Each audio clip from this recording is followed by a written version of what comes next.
June, you said? State of the art now with both of us I finally went live. I hit live, but we've been live on this. Yeah, I know. Yeah. So if you sort that out here in about 5 seconds. Oh, should we be giving a phone number? What's that? Okay. How about 251? 3430106. That's what I was thinking. You're psychotic. No doubt.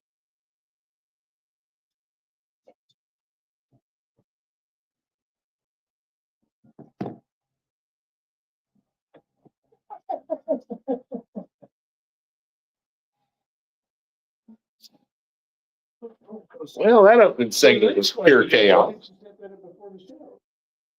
He was talking until you told us 30 seconds. Oh shit, we ain't got no camera.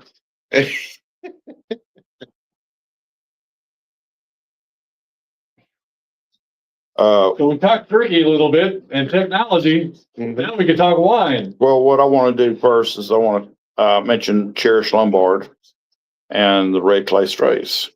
Then we can work into that. I'm just here, dude. Yeah, I know. Yeah. What about Cherish? I don't think She's got cancer. Oh, So, in other words, once it's thawed, you take the Italian dressing or the Italian seasoning. Yeah, you just flip the skin underneath them, certain spots of the put burger. the glove on to avoid salmonella. But with the butter, have the butter like room temperature so it's warm and so easy. you mix the butter in the Italian seasoning and then Oh, okay. Yeah. That makes sense. Yeah, just set your butter out and let it come to room temperature overnight.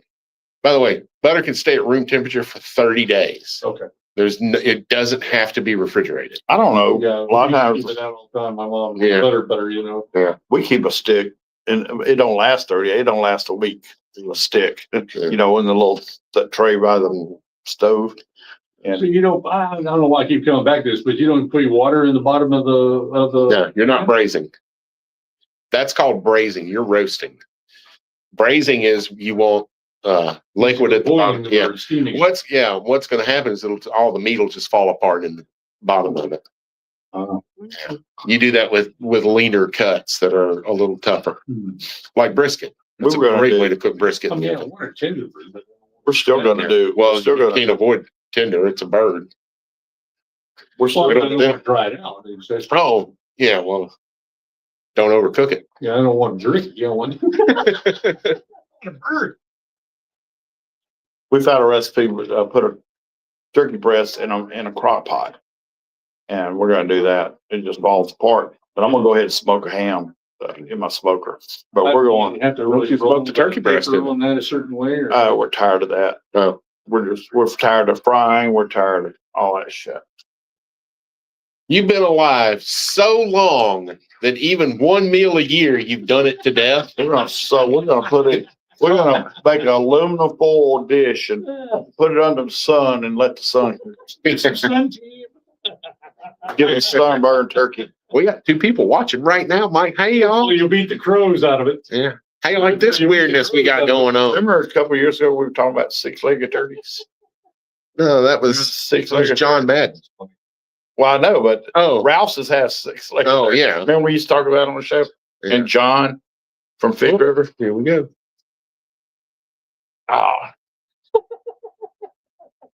This is good. Big butter and egg, man. That's stew right there. Hey, real quick before we get into the thing, got a couple of birthdays here. Winston McQuittery. I know I'm butchering his name. McQuittery. He works for Alabama Crown. He is an incredible wine knowledgeable salesman. All those in Baldwin County who have the pleasure of going to his wine tastings at C'est La Vigne and all the other places over there, that great wine bars, they know who he is. But wish him a happy birthday if you see him this week. He's a great guy, and knows his stuff. He's like I used to be. He's just like I used to be. So anyway, hey, come on, Constantine, Diggly Wiggly, oink oink oink oink. That's happy birthday in Pig Latin there. Come on. Oh, and Greg Rains over there at Lad and Dad's. Mm. It's his birthday. Wish these people some happy birthdays. So they're good, all good people. Real quick, congratulations, we want to say to the Rick Clay Strays from Mobile, Alabama. One of the best vocal musical act. And you know what? I found out that only 3 country stations actually played their music. Yeah, that's gonna change. Well, guess what? It was all social media that made them popular. And they had a great story to follow because their bus kept breaking down. They had one of them old church buses and it was always breaking down. And they just built this huge following. And now all the big country writers are saying these guys have a sound like nobody else, but they bring so many genres together. And we're so happy that hometown boys have done well, and they're going to continue to do well. And On the other hand, on the other hand, yeah. Also, want to everybody please keep Cherish Lombard. Everybody knows who Cherish Lombard is. In your prayers. I think she was diagnosed in 2017 with thyroid cancer, and she's been going back and forth to MD Anderson. The other night, I just happened to catch about a 35 minute live where she was, I think, on the rooftop of MD Anderson, doing a live broadcast on her cell phone about what she was about to go through the next morning. She was going to have the remainder of thyroid taken out the next day. And she's been battling this for quite a while now. And she's a sweet girl. My son, I think, went to school with her. And she's just about her. You can tell she's got a lot of courage. Yeah. And she's trying to be courageous for her son and her daughter and her husband and the family. And but I think they're going to be spending their Thanksgiving in Houston right now. Well, when she was 18, she worked, I think maybe ABB. She went out to LA and got some kind of, I'm drawing a blank, like a blood disease or something that almost killed her. And she came back to Mobile after that. She was one of the original hosts of Studio 10. So Mike and I have been on that. Yeah. One of my great joys when I would do cooking demos on Studio 10 was trying to make her glitch. Do something that took her out of her comfort zone. And like one that I did well. One time I was doing street tacos. I know Mike loves it when they demo tacos on Studio 10. And I held up the little crunchy taco and I said, but this isn't a taco in Mexico. This is an American taco. So I won't need this. And I just threw it over my shoulder behind me and let it fly across the set. She just kind of stopped and looked. Okay, I guess we don't need that. Anyway, please keep cherishing your prayers. And she's a sweetheart. Anyway, let's move on. It's Thanksgiving week, and I know everybody's just chomping at the bit to find out what kind of wine do I need, Mike? What kind of wine do I need? Well, do you know that the third Thursday of each November is the Nouveau Beaujolais release day? And the Beaujolais release day, and it's released around the world all at the same time. Now, there's a big story why it's released like this, and it has to do with the town of Beaujolais. And it's a fresh wine, and it's picked, it's crushed, it's fermented, it's bottled, and it's rushed to market. They used to have races and they still may do. Races? They would race to town. Oh, they would have races. Okay, races. That's much better. Like stock car racing. Racing. They used to do racing.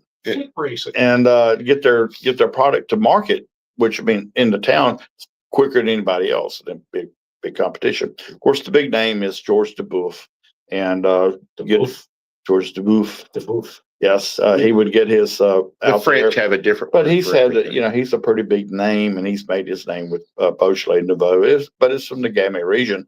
Always a very festive label on the. Yes, always they change it up every year, and actually, I have about 6 or 8 of those posters from different eras, and but it's from the Gamay region, so that is always a very popular one, and George Dubouf himself made a point. Everybody thinks, well, that wine isn't any good after a few weeks or months. No, it ages well. Mm-hmm. You can keep this wine for a couple of years. When I used to sell it, I would buy extra bottles to set on to drink 3 or 4 years down Does the it road. continue to develop in Yes, the bottom? Because a lot of particularly- wines don't do that, right? Once they- if you get the Viage, the buff, or it doesn't have to be the buff, but the Gamay Beaujolais villages. It looks like it says villages, but I call it village. But you Probably get what it that, means, though. huh? Probably what it means. though. Probably, but you got to get to the village. Yeah. But anyway, those age well, but goes great with turkey. Yeah. Goes with, well, what else It goes? goes with all the holiday flavors. It just so happens that this wine comes out at the time of year that it's good to have one. So the biggest two things about Thanksgiving is what? Turkey and dressing.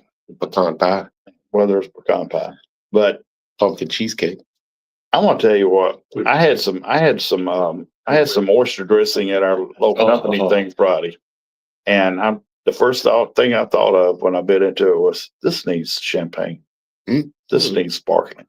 Yeah, So oysters. it's got oysters in it, and yes, And I imagine a dry, well, like your white wine recommendations were mostly on the dry side. Need that for all of the fatty foods that you're consuming. but it's a palate cleansing flavor too. Cleanses the palate in between bites, in my opinion. It just cleanses it well enough to you can So it enjoy makes every bite the first bite. Every bite's the first. Champagne is a palate cleanser, you say? It could be. Okay. To me, it's like when you're, it's an experience.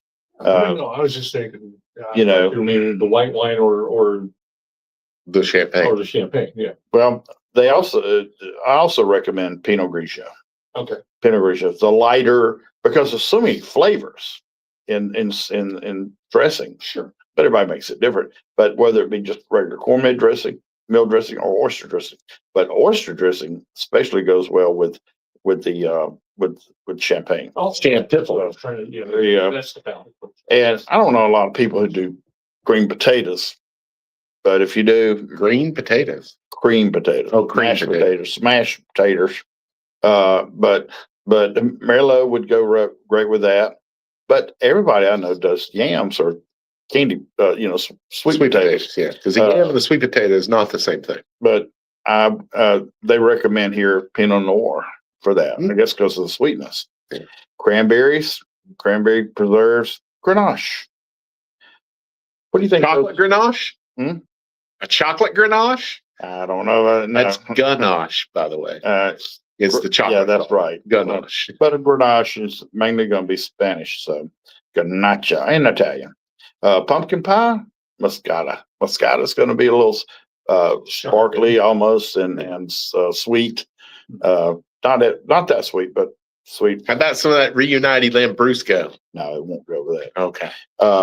Pecan pie, Riesling, but get a dry Riesling. The pecan pie is sweet enough. Get a dry Riesling. That doesn't mean the wine is dry. It just has a drier finish on it. You still get sweet, but it allows the flavor of the pie to come through. And it's great with spicy foods as well, probably leftovers. And of course, apple pie, huh? Like mincemeat pie? I don't know. Because mincemeat's a spicy pie. Yeah, I would imagine it. Whatever goes, that apple pie is going to go with the mincemeat pie. What's it say with the apple? That's going to be Chardonnay. Yeah. But no, I would. But I would put a red with the mincemeat, like you were just talking about. I think because of the seasoning and the flavors of the mincemeat pie, I think the dry Riesling would pair. Now, mincemeat is just apple pie with raisins and dates added up, and it's all chopped up really. It's minced, but it's very similar flavors. Yeah, 251, Mike. 3430106. Okay, just make sure. No, but I forgot the phone number twice. I keep starting to give my own phone number. Y'all holler at us. Hey, David, we're in the same studio. We can swap chairs for the next segment.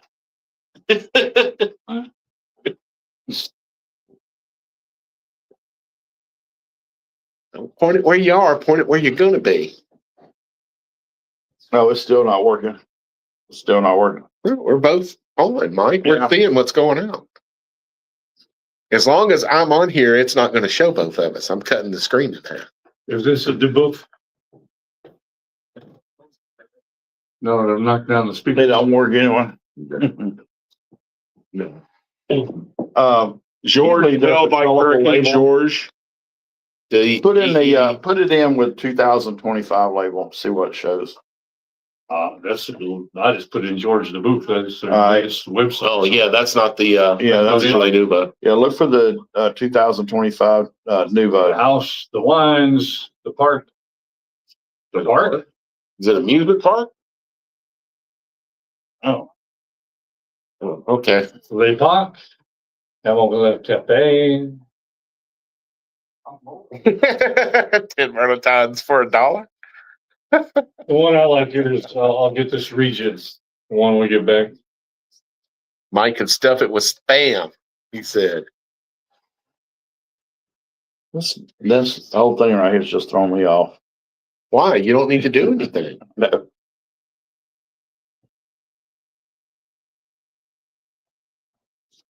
I mean, I could end my broadcast, but I'm kind of liking this.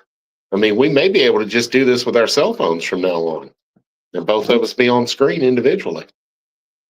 That would sure make it easier to drop them into Now, I shorts. do have this camera that could go back and forth for me and you. And yeah, they're going to love hearing that as No, you it don't turns, and hear then it's going to be a Busy. low rumble on the table. You're dizzy. No, it doesn't do that.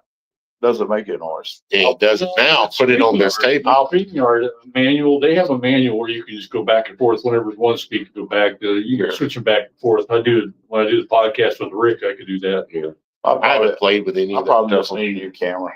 I probably don't. Mike, it has nothing to do with the camera. It was just a glitch when we went live. That's all. No, the camera's not working. You're on it. No, I'm not. I'm on Oh. this one. Oh. Oh, okay. Damn it. I thought you were sitting there adjusting that to be on you. Well, I thought so too, and I realized, oh shit, that ain't working. I'll play with it when we get home. Ooh, the station could buy us iPads, and we could just lean them up here, and each of us have one in front of us. Good luck with that. You then come in and go, here you go. Here's your iPod. We said iPad. Yeah, but the iPods are like $10 at the. That's like Jennifer Bouger comes in. She has her iPad, has a camera. It's all hooked right in. Yeah. It's I don't right understand. there. I don't He understand sits that there on girl. his computer and he engineers while Yeah. I engineer here. Don't go back, Mark. Hmm?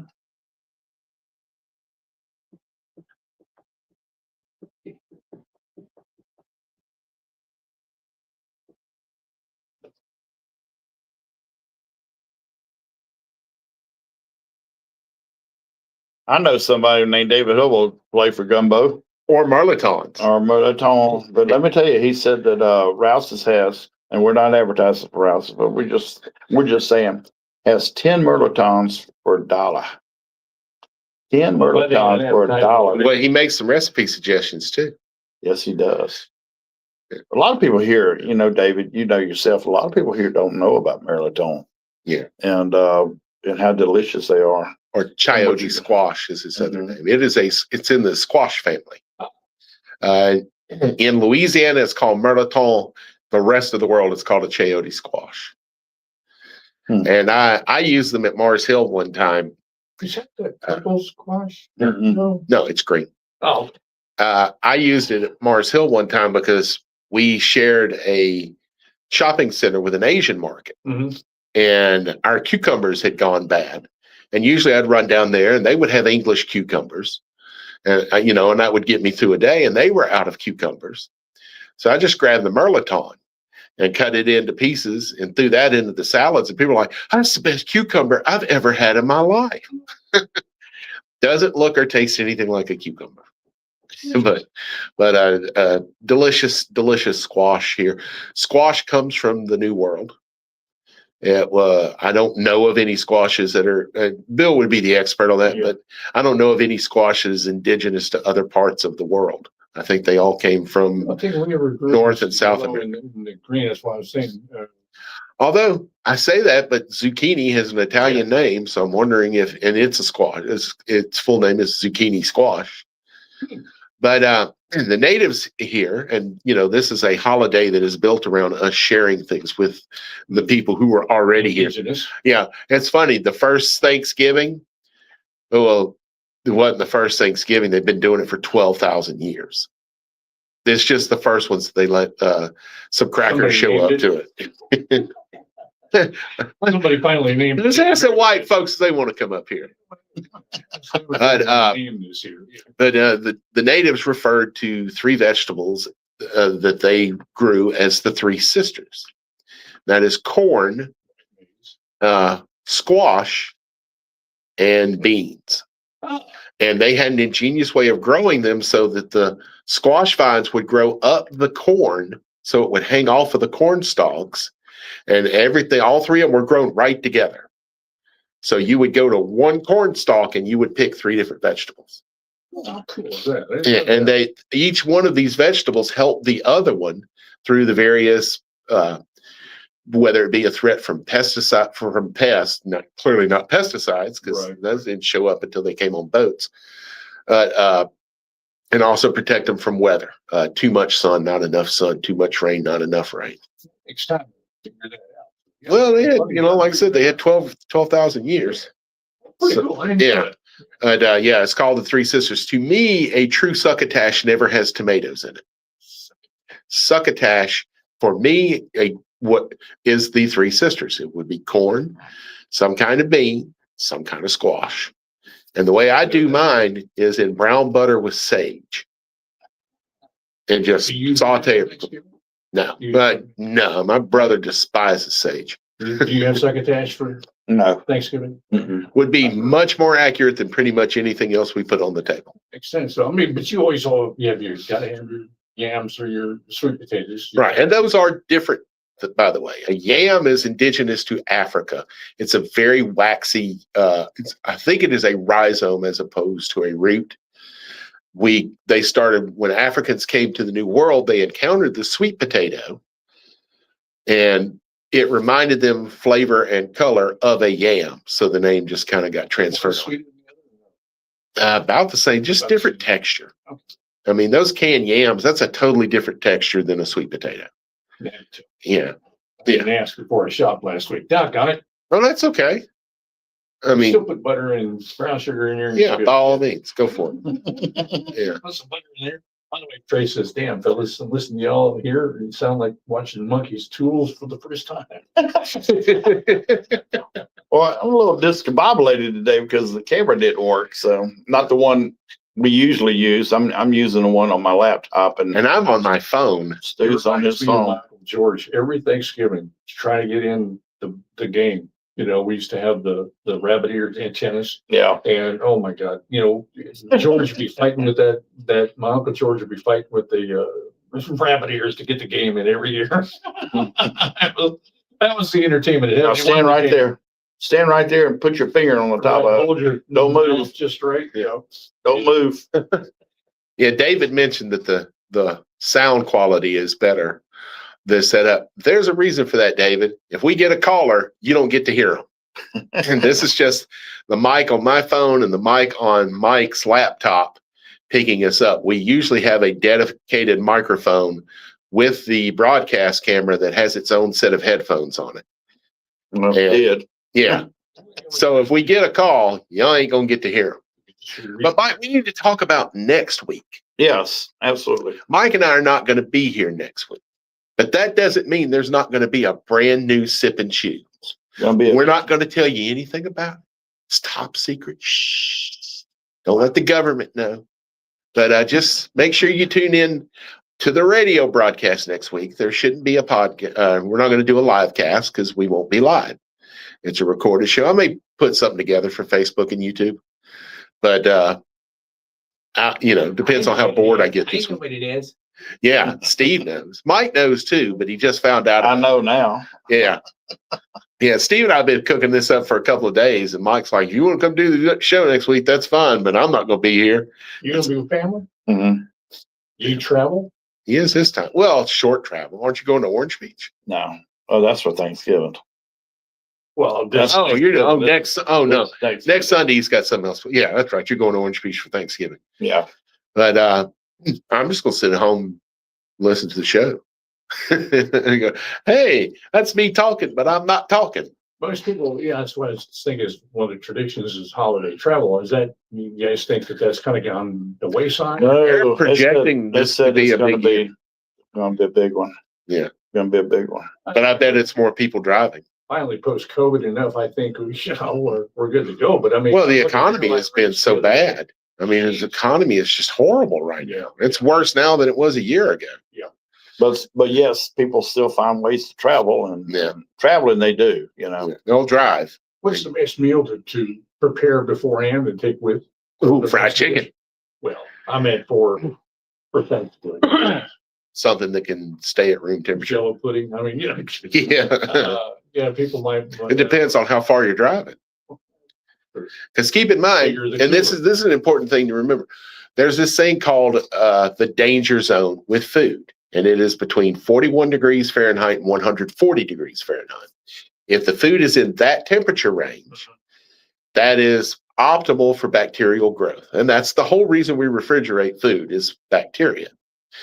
At 40 degrees, which is what your refrigerating normally is, and below, it slows everything down so much that they become innate.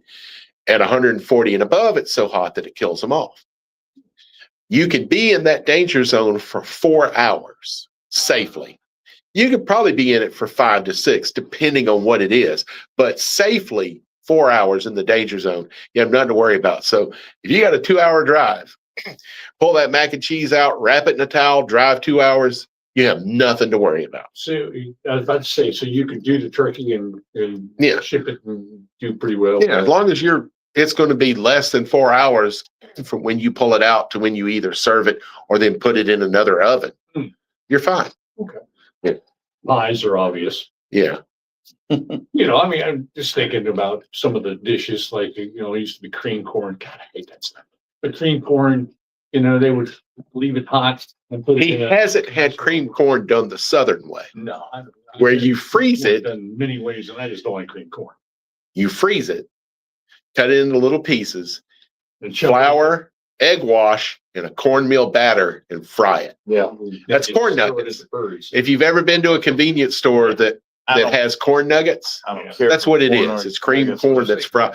Love it when it's fried. At our little office lunch we had the other day, one of the employees there took sweet corn and turned it into a street style, like street corn. Mexican street. She did a Mexican style. Sweet corn. It was good. Yeah. That's not like cream corn. Sweet corn is not made sweet because you add something to it. It's a particular type of corn that is naturally sweet. I like the white sweet corn. Yeah, that's really good. Pan fry that. Yeah. Man, pan fried. That's hominy. Deep fried all. No, hominy is a mixtilization process. I forget what all they put in. That's how hominy is made, and that is also like thousands of years old. Yeah. And they would put they would take corn and they would put it in a chemical solution, and it would make the kernels plump up. It would turn white, and that's where hominy grits comes from. Like wet popcorn. Yeah, and then you fry it. But that's what grits are. Yeah, grits. No, we take white corn and pan fried, and you caramelize it. Just turn it brown. Caramelize it. Delicious. Zia's Rotisserie, which I don't know if you ever went there. They used to be at airport. They're based out of the Hungry Peasant. They're based out of New Orleans. Company called the Hungry Peasant. They have a bunch of different concepts. They would take corn on the cob, throw it on a grill and char it, shave it off and add it to the grits. No, I can handle that. Oh my I gosh. would handle the grits, but I could handle the corn. You might have handled these. They didn't cook them in water. They cooked them in straight heavy cream. I just can't do Oh, God. They own semolinas too. And, yeah, which is also good. They still have them over in New Orleans. They just just the one in Mobile. That one in Mobile was great. Yeah, it really was. The Zia's was phenomenal, and it's I believe it's one of those boiled seafood via Cajun houses now. That's what I mean. I enjoyed. So if you run into any of those Hungry Peasant concepts, even though it's a chain, it's a regional chain, very good. New Orleans based, and the techniques are based in New Orleans as well. We have a good friend, Sarah Lassiter, who went to work for Zia over in New Orleans at a training store. She gave me some of the secrets. Oh, and the other thing on those grits is that fresh green onion chopped up on top. Oh my gosh. I just can't handle this. There must be But something wrong with it. Steve, Zia rotisserie is all of the meats are cooked on a rotisserie. Yeah. And each week they'd have, or each day was a different one. So there would be lamb cooked on a rotisserie one day. One Friday night we went there and ate, and it was so good. And I was out there cutting the grass Saturday morning on the riding lawnmower, and we went to a Mexican restaurant and said, you know what? I've been thinking about Zia all day. So we got up and paid for our tea and left. With the Jack Zia. One more segment, y'all. 251-343-0106. Hey, I remembered it. And we got a Jarhead. Okay, cool. Awesome. Dude, my earphones are real hot. Can you turn them down a little bit? They're really hot. He may have the camera headphones on. No, these are right here. Now I can't hear anything. They're really really loud. And I don't know what's wrong. Both sides of Mobile Bay. Yeah, I've lost all sound. There you go. Hey, Jarhead. Oh. Hey, hang on a second here. Once we get on the break, we'll come to you. Recipes for million places and faces and forms of that. Start the journey today. I haven't done anything. I know. Well, it's been loud. It's been loud but I just put one on. I'll just do that again. You gonna respond to any of David's? Are you on your phone? I don't think you can for StreamYard. Yeah. You got a thing right on? Could be a comment. No, keep going down. That thing right below it. Right there, yeah. I can't post to David. Why would you want to post to just David? What do you want me to say? I typed in burp. Is it doing anything? Okay. There we go. Burpity burp. There you go. Minute and a half. And it posts both of us when I post. Sip at you and me. Oh, and I'm logged in as Delta Safari Show.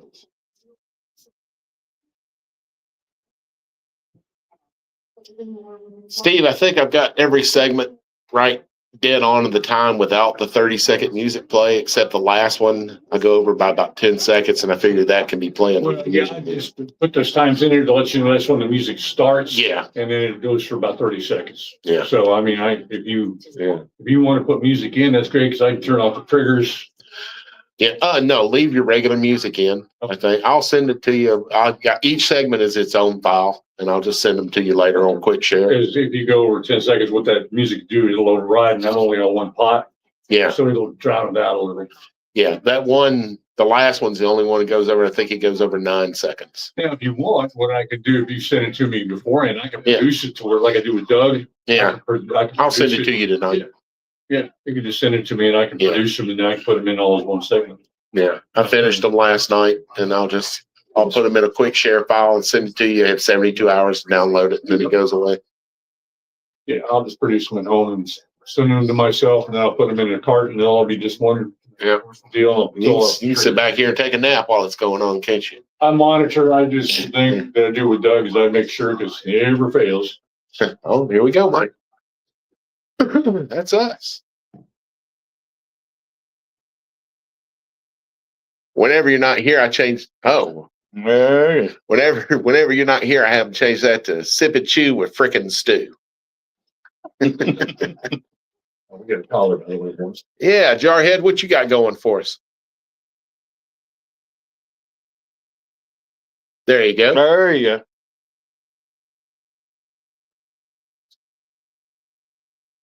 Oh wait, that doesn't do any good.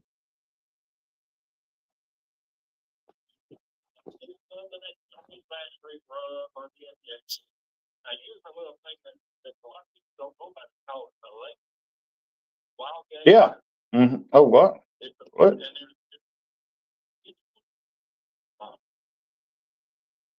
Pound. things, so you might have to strain it through, like a coffee filter, and get all that to plug in the steam.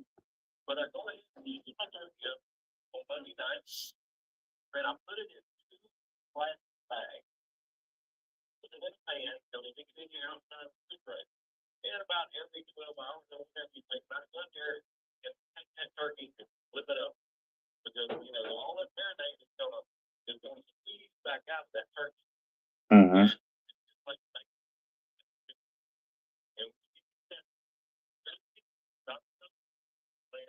I go over 375. Dump that thing in there. Don't do it in your house, people. Do it in your house. Unless you don't want to keep the house.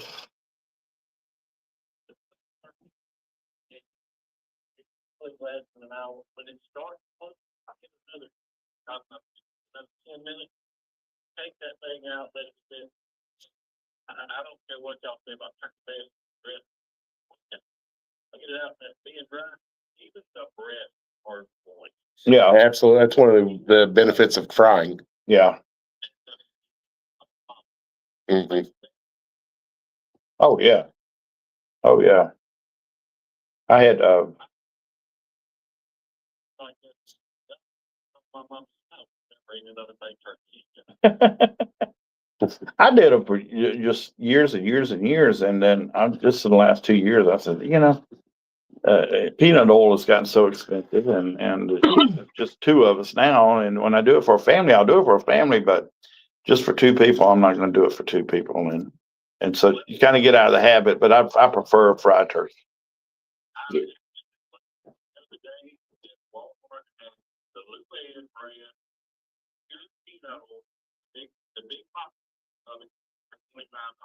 Oh, really? I started buying that.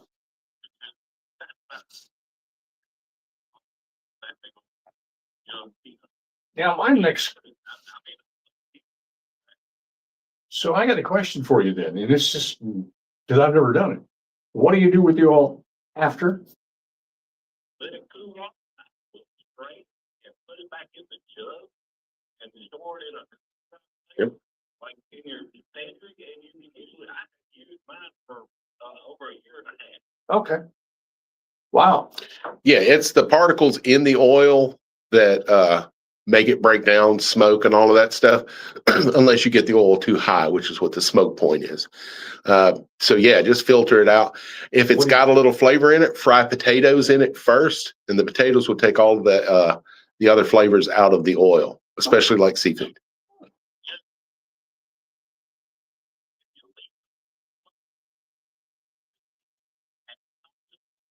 Yeah, exactly. Good point. Yeah, well, appreciate it, Jarhead, and from the bottom of my heart, buddy, gobble gobble. Happy Thanksgiving. Thank you, buddy. We appreciate it. Just learn something every day. Well, I would fry another turkey or at least a turkey breast for Christmas after using the same oil, but I never have saved it that long.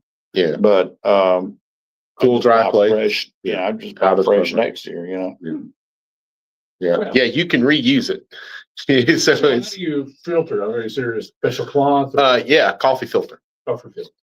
in a fine mesh sieve. Put it over a bowl because those sieves, the ones with the handle, they're made to sit on top of a bowl. They have a hook on one side, and the handle usually has a hook. Sit on there, put a coffee filter or paper towels inside of that. That gives you double filtration. You can just go through the fine sieve, fine. But if you add a coffee filter to it or a paper towel, you'll get even more of the stuff. Awesome. And when the large particulates start bunching up, you can take that one out and put another one in. Or if you know somebody in the restaurant business, they might let you have a filter.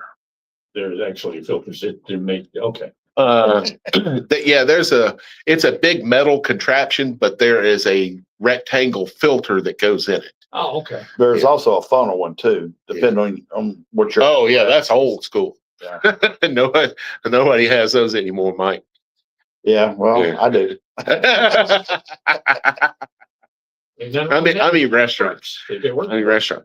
We were talking earlier about mixtilization, which is the process where corn becomes hominy. Mhm. I've been seeing these ads for these tortilla chips, and I'm trying to get in touch with the company to have them on. They use mixtilized corn, the traditional for the corn chips. They do not fry in any seed oil. They fry in tallow. Oh, And I want to get a hold of these chips and try them out. Seed oils do present health problems, particularly with the seed oils that we extract from seeds from plants we've never eaten. That's cottonseed and canola seed.